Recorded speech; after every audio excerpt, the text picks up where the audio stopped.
I'm Sean Butling, the founder of MatchMesh. This tutorial is to show you how quick you can set up your company profile.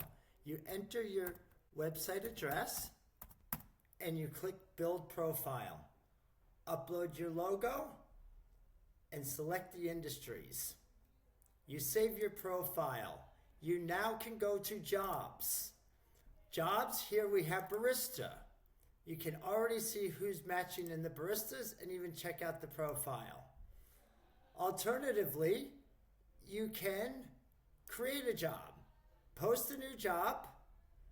Type here, chef. Type here, chef, and generate AI will create your job. You select tourism, hospitality, and Alpine. We'll select casual and we'll select it for Gindabine. It's that simple. Publish your job now. We can go back and check out the best matches.